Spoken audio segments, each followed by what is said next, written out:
nuevo capítulo de Enfoco con María Jaraquemada, consejera del Consejo para la Transparencia y expresidenta de la Comisión para el Consejo de la Probidad. ¿Cómo estás, María? Muy bien, muchas gracias por la invitación. Gracias a ti. Bueno, queremos partir esta conversación con lo que está ocurriendo hoy día con el dictamen de Dorothy Pérez, la nueva Contralora General de la República, que la verdad está generando harto revuelo, sí, porque termina con este criterio de confianza legítima por el cual los funcionarios públicos no podían ser removidos. ¿A qué responde esto? ¿Cuál es la agenda que está buscando Dorothy Pérez? ¿Cómo lo lees tú? Mira, yo creo que ha habido como, claro, una respuesta como muy, por un lado ha habido mucha como alegría quizá o ha generado aplauso esta decisión de la Contralora y por otro lado ha generado incluso manifestaciones por parte de la Asociación Nacional de Funcionarios Públicos. Entonces, y yo creo que tiene explicaciones para ambos lados. Pero a mí lo que me preocupa es que yo creo que esto no viene a solucionar nada. Yo creo que esto, en el fondo, claro, efectivamente quizás le da como un respiro al Estado, a algunos organismos públicos, porque lo que hace es dejar el criterio de la Corte Suprema, de los tribunales, que hoy en día se entiende que esta confianza legítima es de 5 años y no de 2, como decía la Contraloría, pero finalmente podemos tener el día de mañana una explosión de casos ante tribunales, como pasó un poco con el tema de la alza de la ISAPRE, y que yo no sé si los tribunales están preparados para asumir en el fondo como una mayor presión y lo que puede implicar eso. Entonces yo creo que eso es un problema grande. Y muchas veces se ha cuestionado que nuestros tribunales legislan a través de sus fallos, para lo cual en teoría no están llamados. Pero yo creo que también cuando los poderes legisladores o colegisladores se inhiben de cumplir con su rol esencial, que es hacerse cargo de la política pública, bueno, muchas veces los tribunales tienen que hacerse cargo de temáticas que no han quedado resueltas porque están llamados también a proteger los derechos de las personas. Entonces, yo creo que esta solución, por así decirlo, es como un parche, pero no se hace cargo del problema de fondo. Y el problema de fondo es que nosotros hemos desvirtuado absolutamente el empleo público. Nuestra ley, primero, es antigua, fue concebida en la dictadura y se empezó a implementar de manera más adecuada con el retorno a la democracia, pero claramente era un sistema de empleo público muy distinto al de hoy, donde hoy en día tenemos profesiones distintas, donde hoy en día tenemos el desafío de la transformación, además del empleo privado y el empleo público por el desarrollo de la tecnología, etc.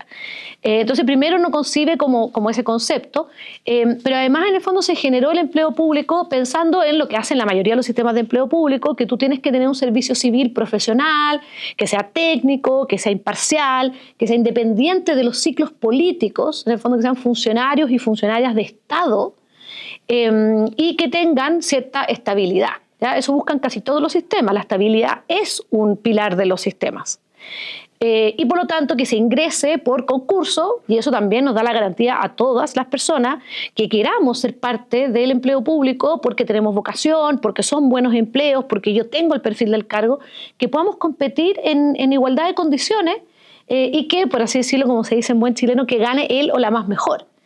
Pero claro, la manera de dejar el cargo son maneras bastante estrictas establecidas por la ley, y eso se ha establecido no solo en Chile, sino que en muchos otros países, que en el fondo fosiliza, por así decirlo, el empleo público, y se ha visto como algo que ha impedido en el fondo quizás como un sistema más moderno, etc.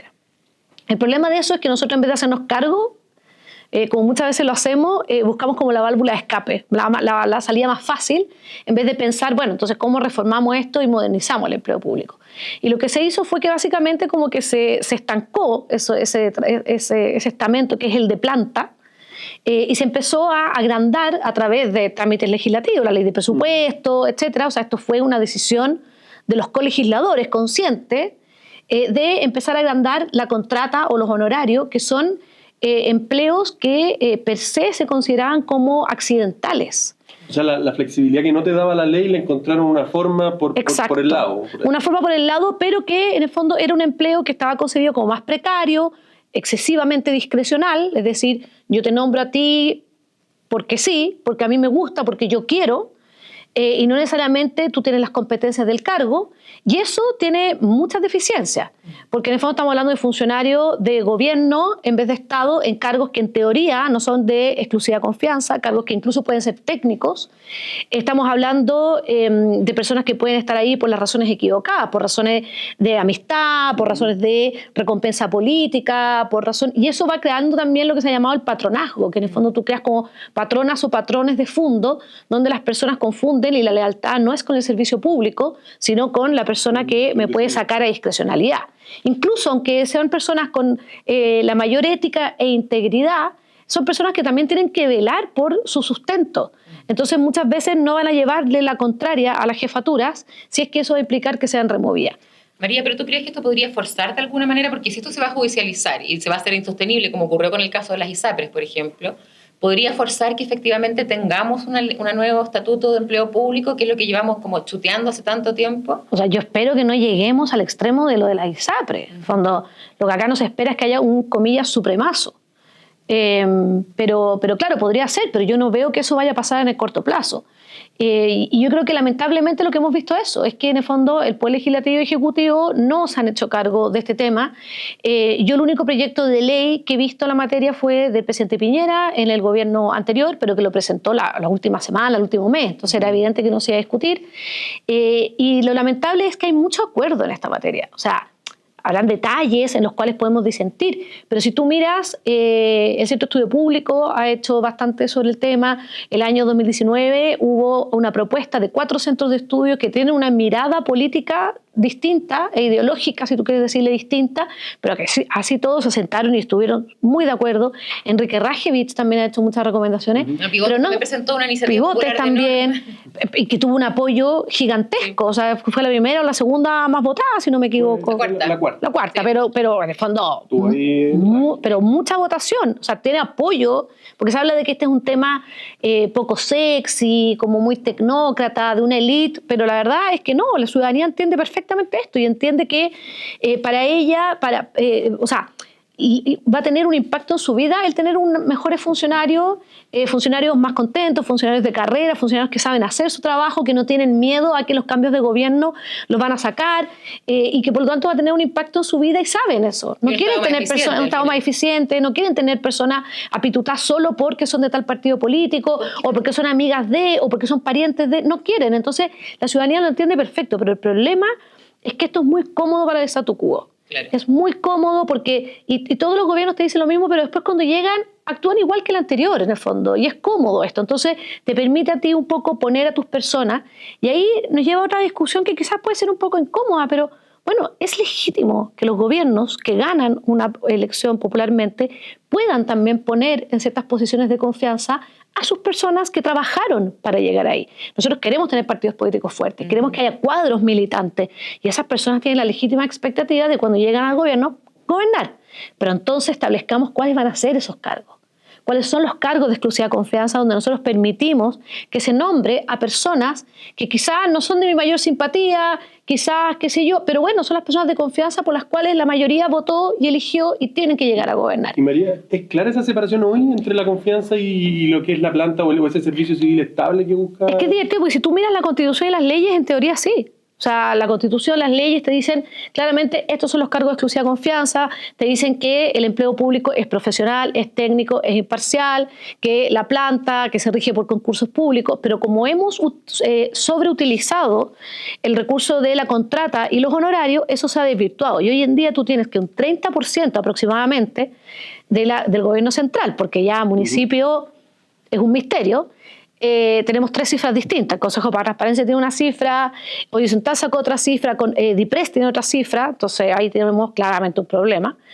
Pero si tú miras el gobierno central, tú tienes un 30% a planta, que es supuestamente el régimen general, y un 70% que está a honorarios o a contrata. Entonces, como lo desvirtuaste completamente, un poco lo que hicieron los colegisladores fue tomar la decisión de hacer algo accidental permanente. Y lo que hicieron los tribunales de Contraloría fue hacer lo mismo. O sea, hay mucha crítica, pero ojo, ellos lo único que hicieron fue seguir esta tendencia de decir, bueno, tal como usted decidió que esto va a ser permanente, nosotros también vamos a considerar lo mismo cuando lleven ciertos años. Ahora, ojo que Contraloría lo que ha hecho lo que hizo anteriormente, no es decir que la contrata era igual a la planta. No, lo único que dijo fue, cuando usted ya lleve más de 2 renovaciones o más de 2 años, usted tiene la legítima confianza de que va a ser renovada nuevamente. Por lo tanto, para desvincularla, tienen que avisarle con 30 días de anticipación y tienen que expresarle y fundamentarle la causa. No es que prohíba la desvinculación, pero en el fondo es como lo que pasa en el sector privado. Justifique necesidades de la empresa, cambio de función, falta de recursos, se suprimió el cargo, etc. Los tribunales hicieron algo un poquito más drástico, que es decir, después de 5 años lo asimila un poco a la planta y dice, solo puede ser removida por causales estrictas bajo sumario. Y eso obviamente lo complejiza mucho más. Y existe un segundo dictamen de Contraloría que también obligaba a traspasar a planta a ciertos funcionarios de contrato después de un plazo, ¿no? Claro, y también los honorarios, también puso bastante límite con los honorarios. Dijo, dejemos de utilizar los honorarios que supuestamente son efectivamente para labores muy específicas y accidentales para temas que son, porque al final también acá hay un tema de responsabilidad administrativa. Son personas que en el fondo a veces toman decisiones relevantes, acceden a recursos públicos, etcétera, y los honorarios tienen una responsabilidad administrativa más limitada, que también Contraloría ha tenido que ir cambiando su jurisprudencia a los tribunales también para hacerles aplicables ciertas normas de responsabilidad administrativa. Entonces, al final yo creo que como en muchas otras cosas, por ejemplo lo que pasó con ISAPRES, etcétera, nosotros el problema de esto ha sido no hacernos cargo de los problemas en los momentos que hay que hacerlo. María, pero esto finalmente, como tú bien decías, no va a generar un cambio en la regulación aplicable, no es que llegó la nueva Contralora Dorothy Pérez y cambió las reglas del juego y resolvió el problema. Como que un poco tensiona nomás el sistema, ¿cierto? Tensiona el sistema, sí. ¿Eres optimista de que de que este tensionamiento que metió la nueva Contralora pueda generar la presión para legislar o lo ves difícil? Lo veo súper difícil. Yo tuve la esperanza con los procesos constitucionales, porque además tú los ves, son 2 procesos totalmente distintos, con mayorías políticas, ideológicas totalmente distintas, y si tú miras son súper parecidas las 2 respuestas a este tema. Y fue un tema relevante que se discutió. Entonces eso debería darnos de esperanza, porque decimos, bueno, parece que sí hay acuerdo, incluso transversal sobre esta temática, pero yo no veo que el Congreso en verdad tenga mucho interés de hacer esto. Para cualquier presidente o presidenta de la República, este es un tema que le genera mucho costo, mucha discusión, mucha pelea interna incluso, y es una reforma que financieramente es costosa, pero que además tú no lo vas a resolver en el corto plazo. O sea, esto requiere un periodo de transición, incentivos al retiro, etcétera. Entonces, no sé, en régimen tú tienes que esperar, no sé, 10 años. Entonces, es difícil para alguien que hoy en día piensa en este gobierno, pero quizás en un futuro gobierno que no tiene mayoría en el Congreso, llevarse como todas estas peleas gigantes para una reforma que finalmente no va a ver los frutos. Entonces, yo creo que esto tendría que haber un acuerdo político realmente transversal y realmente darse cuenta de la relevancia, pero en el corto plazo los que aspiran a tener el gobierno, y esto de cualquier partido, o sea, ha sido así siempre, los que aspiran a tener el próximo gobierno quieren pensar en que van a poder sacar a personas que hoy en día están puestas, que las ven como afines a, y poner a sus personas. Entonces, probablemente esto se va chuteando para adelante, y yo espero que no lleguemos a un supremazo o a una crisis tal, pero lamentablemente hoy ya tengo poca esperanza. Ayer estaba viendo un tuit de la ministra del Interior que decía, después de 18 años estamos a puertas de aprobar la nueva ley del Ministerio de Seguridad Pública. Yo decía, 18 años. Un tema que tampoco es que levante muchas pasiones o que sea como con ideología súper contrapuesta. Ni hablemos de pensiones. Entonces, si nos demoramos 18 años, es que son 18 años, imagínense lo que es eso. En sacar ese tipo de ley, la verdad es que eso me va quitando esperanza a que esto tenga pronta solución.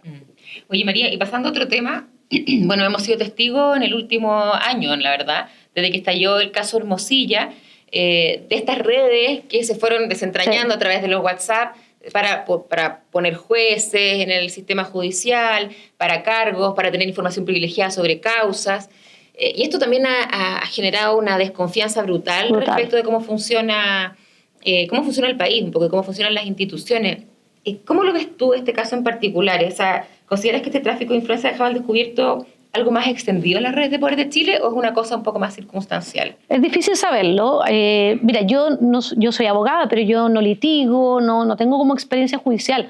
Entonces, hay mucha gente que dice, no, pero esto era un secreto a voces. Yo o sea, no tenía idea. No sabía que esto podía ser tan común.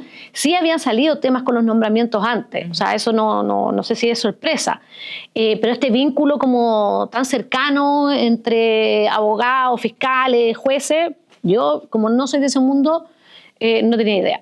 Ahora, que esto pueda estar más o menos extendido no lo normaliza. Claro. Porque también, como cuando pasó con el financiamiento de la política, yo he escuchado algunas voces que dicen, oh, pero esto lo hacían mucho. Y en el fondo está Luis Hermosilla pagando por todo. Bueno, Luis Hermosilla hoy en día lo están juzgando con las pruebas que hay. Si es que efectivamente existen más casos y hay más pruebas, tienen que también en el fondo perseguirse a esas personas. Pero no creo que le quite en el fondo gravedad al asunto y que esto pudiera estar más o menos extendido. Claro, bueno, un poco la defensa liderada por su hermano Juan Pablo Hermosilla apuesta un poco a eso, a decir, sí, acá en el fondo si caigo yo caen todos porque eso lo hacía todo el mundo. ¿Qué opinas también de lo que está haciendo Juan Pablo Hermosilla como estrategia? Esto cosa de decir, de amenazar un poco por los medios, decir tengo los nombres, tengo los sí, chats. A mí yo creo que esa última revelación que hizo a mí la verdad es que no le encontré mucho sentido y creo que cayó por su propio peso, que fue poco. O sea, de hecho, si tú ves, los medios no replicaron tanto. Las consecuencias que tuvo fue que se abrieron algunas investigaciones judiciales porque efectivamente tú no puedes estar hablando con los jueces de causas que ellos lleven. Con los fiscales, en cambio, es algo bastante más común. De hecho, yo conozco personas que han sido víctimas de delitos como portonazo y te dicen, oye, los fiscales te dan su WhatsApp y constantemente uno tiene una comunicación sobre las causas que ellos están llevando. Entonces, y ahí el mismo Juan Pablo Hermosilla yo creo que se pisó un poco la cola porque él dice, en ninguna de estas conversaciones hay indicios de delito, porque si no también sería como él reconocer que su representado al parecer cometió más delitos de los que se está investigando. Entonces, sino que es de interés público. Claro, entonces yo creo que es un poco peligroso eso. Y yo creo que tenemos que ser súper cuidadosas. Yo trato de ser lo más cuidadosa posible y creo que los medios también tienen que hacer ese trabajo de no tratar de meter todo en el mismo saco. Hay casos que se parecen, hay casos que son distintos, hay casos que son potencialmente más graves que otros, pero además todo esto está en investigación. Obviamente con los antecedentes que uno ve, los WhatsApp, bueno, te indica que al parecer efectivamente se cometieron delitos.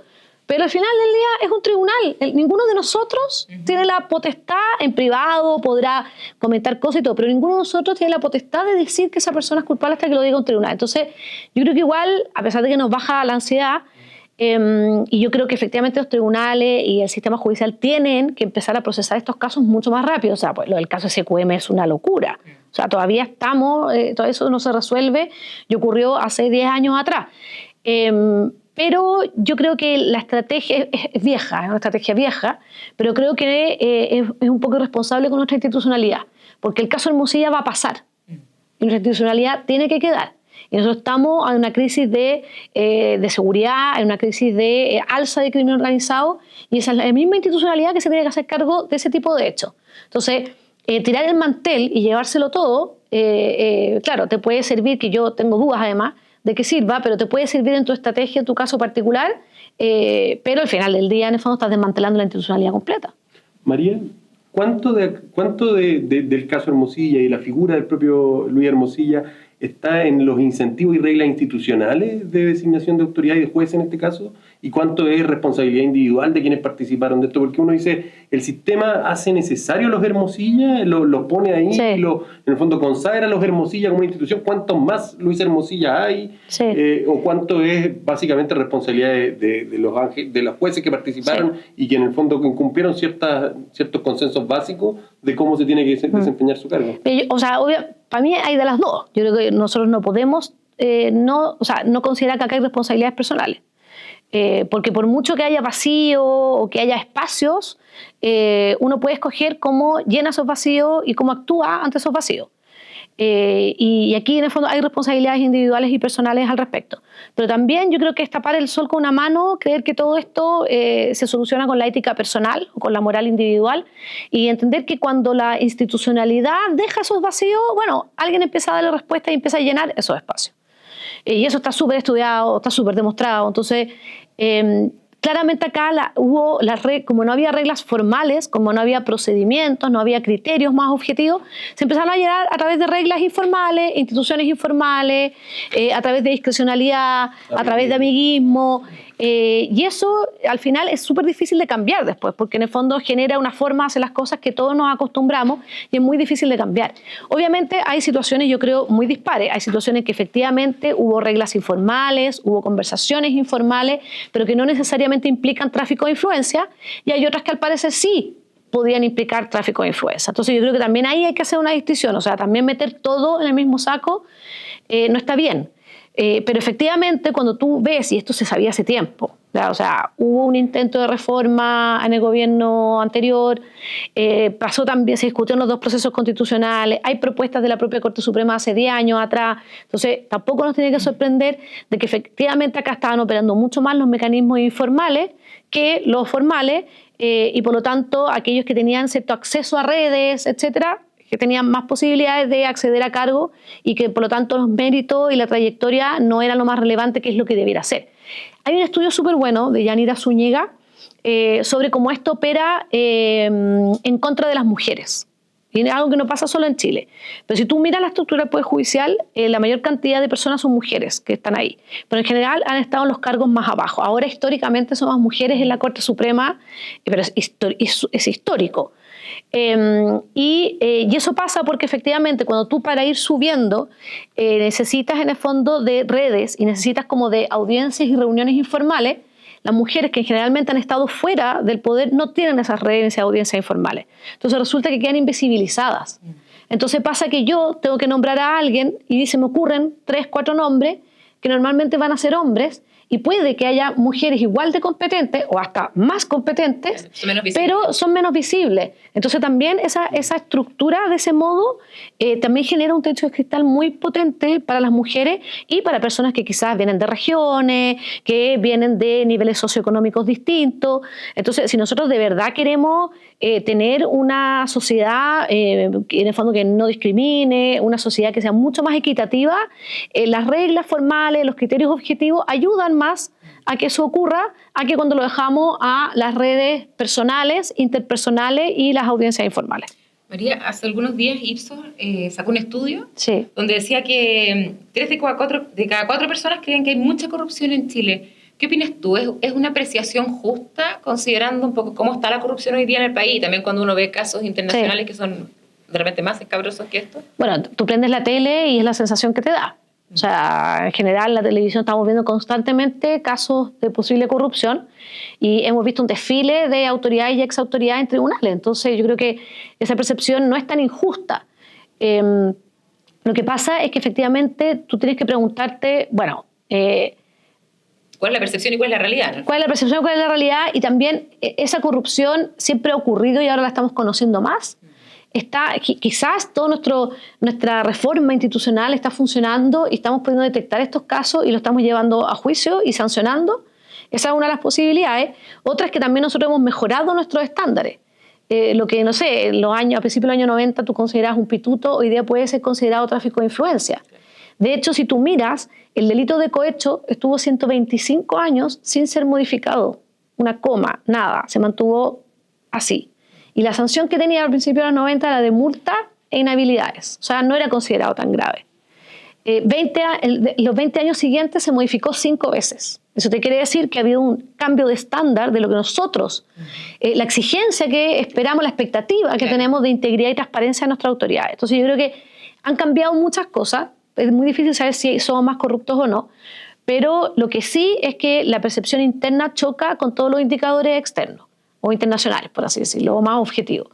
Y eso tenemos que hacernos cargo, porque por mucho que venga la OCDE, nos evalúe y nos diga que están estupendo, por mucho que el índice de percepción de la corrupción, aunque estemos peor que hace 10 años atrás, nos diga que tenemos niveles de OCDE, si las personas no perciben eso, bueno, tenemos un problema grave. Entonces, tenemos que acercar más la percepción interna a lo que dicen esos otros indicadores, porque si no, es difícil. Bueno, que la desconfianza en el sistema judicial y en la igualdad ante la ley, cuando se enfrentan casos como estos, sea baja, responde también a un fenómeno más general, ¿no? La confianza en Chile en muchos aspectos se ha ido deteriorando, y no es solo para el Poder Judicial. Vemos que los partidos políticos están por el piso, el Congreso también, los presidentes ya no tienen luna de miel, o sea, hay un fenómeno de desconfianza generalizado.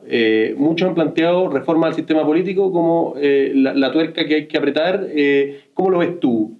¿Es la confianza algo más generalizado? ¿Pasa por que el Congreso funciona mal? ¿Hay otros elementos, ideas quizás más innovadoras para hacerse cargo del problema de desconfianza?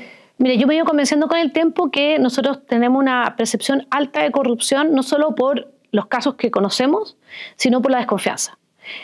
Nosotros por default pensamos que quienes lideran instituciones políticas relevantes o incluso en el sector privado son personas que están buscando solo su bienestar y nos pueden perjudicar a nosotros en el camino. Entonces, aunque no conozcamos casos de corrupción, vamos a pensar que son corruptos, ¿verdad?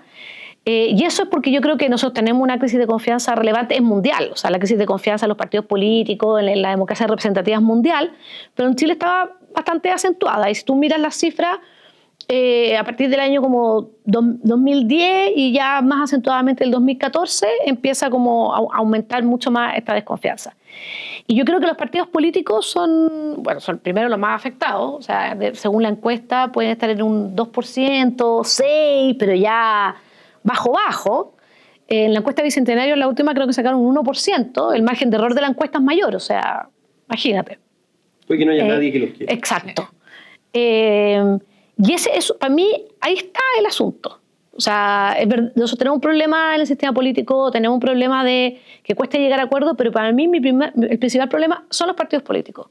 Pues los partidos políticos no son fuertes, los partidos políticos no aglutinan, los partidos políticos no representan a las personas y nadie entonces les tiene lealtad a los partidos políticos, ni las propias personas que militan en los partidos políticos. Entonces es súper fácil salirse de un partido político y montar otro. Entonces tú puedes tratar de que lleguen menos partidos al Congreso, pero el problema es que esas personas se mantengan en el partido y que el partido logre aglutinarlo. Y logre en el fondo decirle, bueno, vamos todos ordenaditos para allá, vamos todos ordenaditos para acá, y que nos representen. Porque aunque tengamos 5 en vez de 20, si en el fondo igual se te va a ir desgranando el chocolate, van a terminar todos de independientes, generando una nueva bancada, un nuevo partido, vas a tener el mismo problema. Que en el fondo no cuesta llegar a acuerdos porque acá son individuos. ¿Y es cultural o es una cosa de incentivo? ¿Será que la gente ya no quiere agruparse? No, yo creo que es una mezcla. O sea, una mezcla de un fenómeno mundial, con que nosotros también, yo creo que no hemos apostado a fortalecer a los partidos políticos. Entonces, claro, se dice, yo por ejemplo, que no soy experta en esto, pero leyendo y escuchando a las personas que lo son, hay varios que te dicen, oye, es que nosotros deberíamos tener lista cerrada de partidos. No, pero es que en Chile se vota por la persona. Bueno, tenemos que cambiar eso. Nosotros no podemos seguir votando por personas, salvo si tú quieres en alcalde o alcaldesa. Tenemos que votar por los partidos en el Congreso, porque al final son ellos los que nos representan, son los que les podemos exigir el día de mañana, pasarle la cuenta, la factura, decirle, oiga, usted me prometió esto y no lo hizo. Oiga, usted llevó toda esta gente que ahora está procesada por corrupción. Oiga, o sea, tú le pasas factura a alguien. Pero a una persona, bueno, esa persona después se escapa con los tarros y anda tú a pasarle factura. Todos se desentienden, ¿no? Se desentiende. Entonces, es preocupante. Y hoy en día están todos los incentivos puestos en que tú seas individualista, en que tú te resaltes, en que tú te destaques y da lo mismo tu partido. Miren lo que pasó con el Partido de la Gente. El Partido de la Gente ya no tiene bancada en la Cámara de Diputados, si no me equivoco. Se fueron todos, sí. El otro día miraba a una diputada que ya iba por su tercera bancada en 3 años. La Giovanna Ahumada. Exacto. Entonces, tú dices, bueno... Hay una senadora que también ha pasado por 3 o 4 partidos. Demócratas también ahora está teniendo, es un partido tan joven, ya está teniendo fracturas internas. Entonces, tú dices, bueno, ¿cuál es el incentivo? ¿Qué ganan las personas con quedarse dentro del partido? ¿Y qué mecanismos tienen los partidos también para disciplinar a sus militantes? Y si sus militantes no cumplen, bueno, que en el fondo sea un desagravio, por así decirlo, no cumplir. Pero hoy en día que te saquen del partido incluso puede ser bueno. Entonces yo creo que hay un tema ahí, pero también tenemos que hacer que los partidos nos representen, que los partidos tengan generación de cuadros internos, tengan generación programática, o sea, que sean más fuertes también. Tampoco puede ser que los partidos sean como el partido pirata y que hagan elecciones por internet y que hoy día pienso esto y mañana pienso lo otro. Claro, que tengan un programa detrás. Exacto. No, nos estamos quedando sin tiempo, pero a mí no me gustaría terminar sin preguntarte. Pivotes organizó un seminario a mediados de este año donde el tema era la desconfianza, pero con una aproximación un poco distinta. Yo no sé si tú lo viste, pero vino la ex ministra de Asuntos Digitales de Taiwán a hablar sobre la participación, como un instrumento que podía hacerse cargo en parte del tema de la desconfianza generalizada, como un fenómeno global que tú bien dices. ¿Ves algo por ahí? ¿Crees que hay de repente nuestro modelo hecho para una realidad completamente distinta a principios del siglo pasado requiere una actualización, repensar la forma en que la gente participa, que hoy por hoy es básicamente el... Sí, absolutamente. O sea, yo creo que hay que hacerlo y hay que pensar que no tiene por qué ser algo masivo como el voto, no tienes por qué tener 15 millones de personas participando. O sea, puede ser algo mucho más de nicho, las personas tienen poco tiempo, pero tú tienes que hacerlo también atractivo para esas personas. Hoy en día la digitalización te permite un montón de cosas, pero hay que pensarlo bien. O sea, hay que pensar bien cómo haces la metodología, cómo llegas a las personas distintas y cómo haces que efectivamente las personas se sientan escuchadas, porque muchas veces varios hemos participado de consultas públicas y que después no tienes idea qué se resuelve, por qué se resuelve y por qué tu opinión no fue considerada u otra sí. O sea, yo creo que tiene que haber también un hacerse cargo. O sea, si voy a invitar a las personas a participar, me tengo que hacer cargo de que después tengo que rendirle cuenta y explicarle por qué hicimos lo que hicimos y por qué su punto de vista no fue considerado en esta ocasión, para que no la decepcione de modo que nunca más quiera participar. Entonces, yo creo que hay que pensarlo bien. Hay un montón de experiencias exitosas, hay un montón de experiencias fracasadas, pero yo creo que si algo nos dejaron los procesos constituyentes es que las personas quieren participar.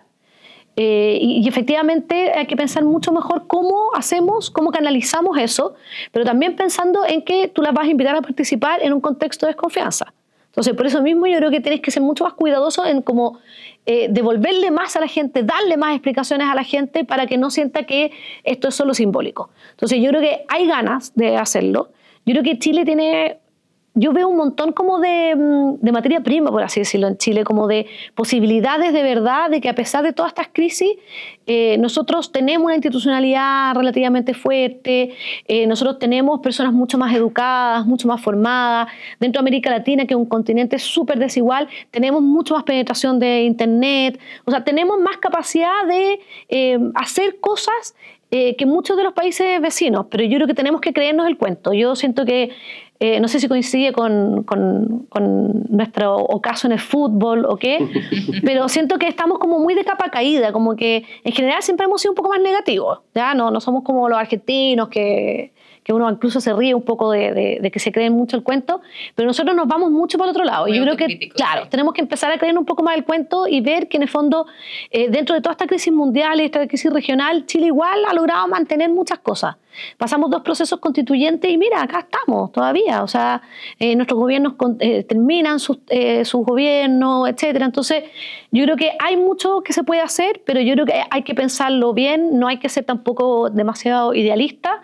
Y hay que hacer un poco el ensayo-error, pero también ver qué ha fracasado. Yo a veces me fijaría más que los éxitos de otros lados, qué ha fracasado, para no repetir eso, y empezar como a innovar, porque efectivamente si nos quedamos tal como estamos, como muchos han dicho, o sea, estamos gobernando para necesidades del siglo XXI, con instituciones del siglo XIX, con suerte, y yo creo que en el fondo tenemos que empezar como ya a ponernos un poco más al día.